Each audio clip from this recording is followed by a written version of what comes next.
Our next guest is a multi-tatted, multi-platinum recording artist and actor. His new movie, Taurus, is on demand now. Please say hello to Grammy nominee Machine Gun Kelly, a.k.a. Colson Baker.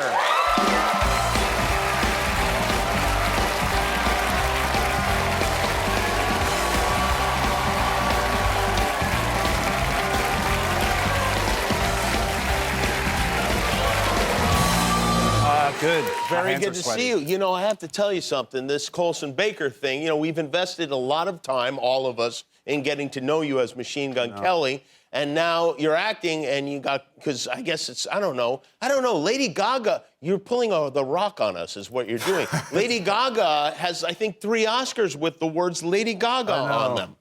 Mine were less friendly than that, but yeah. Yeah, there's that. There's the nickname I had when I was bullied in the 4th grade. Right. Which you're forgetting, which is right. Coleslaw.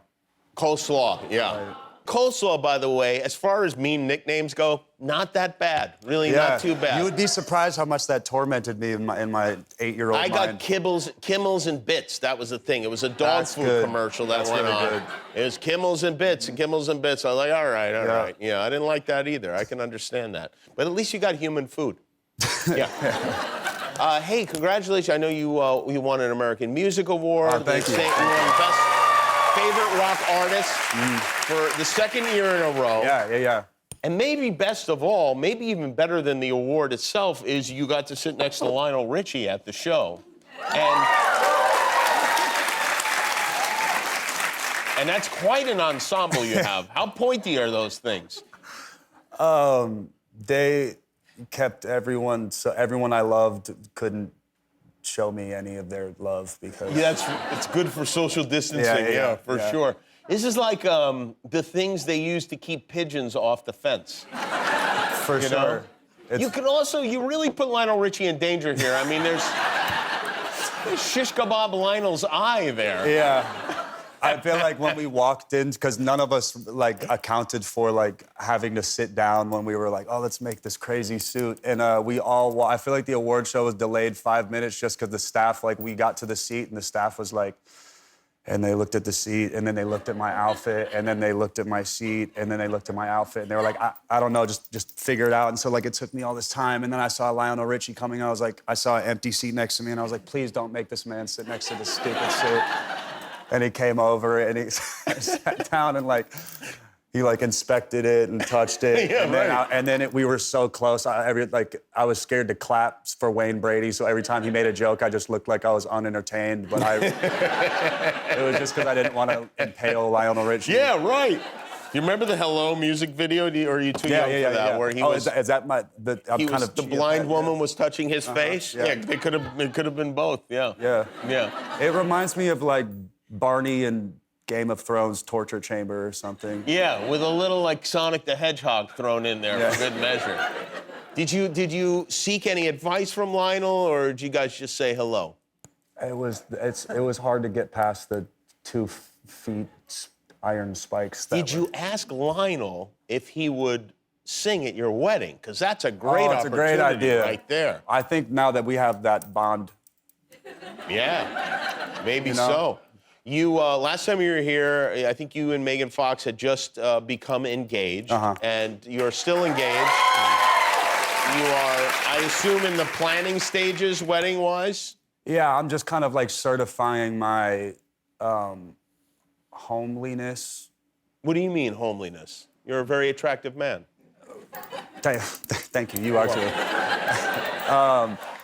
Homebody, like you're... Yeah, like a relationship is like you each have to come to each other's worlds. So with mine, she'll stay up till 8 a.m. while I smoke cigarettes and record music all day. And then with me, I'm like, I always see her struggling with like dietary restrictions with restaurants or food. And so I'm like, oh, maybe I'll just learn how to cook for her. And so I, started like taking up cooking. What do you cook for her? She was talking about, she really wanted gluten-free, coconut-free cinnamon rolls, buns. Okay. Cinnamon buns. All right. Rolls, buns. There's both. Okay. Yeah. I think these were rolls. Rolls. Okay.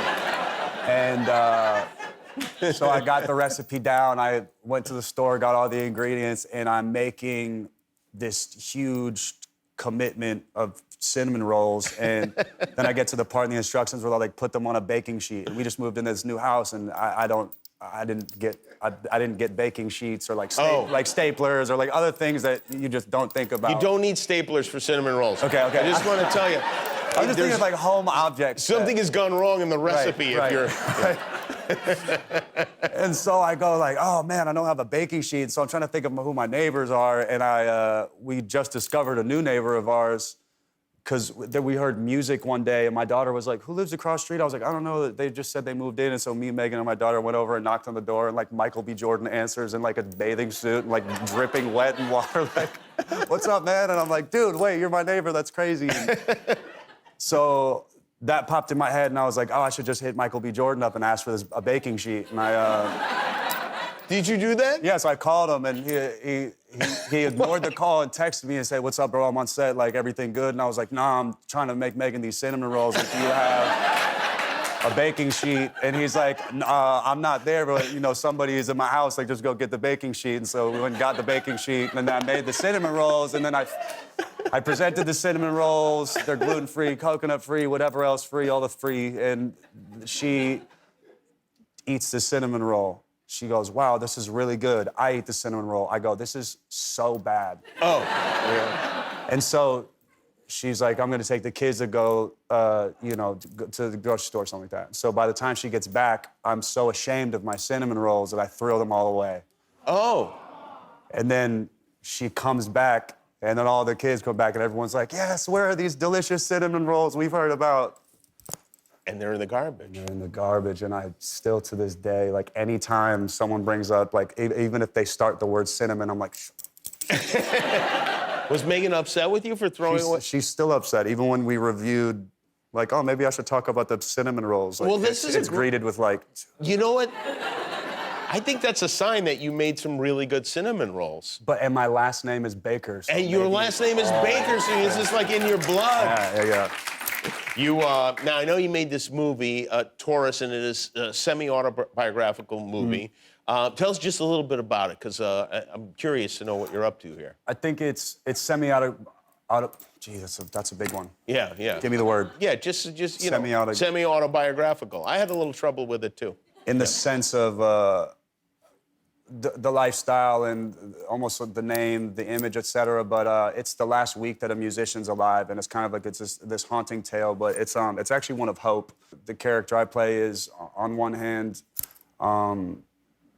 clearly traumatized from whatever his things were growing up, but then he is a good soul who wants to make the right choices. But you know, It's hard. Yeah, it's hard. All right. Well, we'll check it out. It's called Taurus. You can get it on demand. It is on demand now. Taurus. Colson Baker, everybody. Machine Gun Kelly.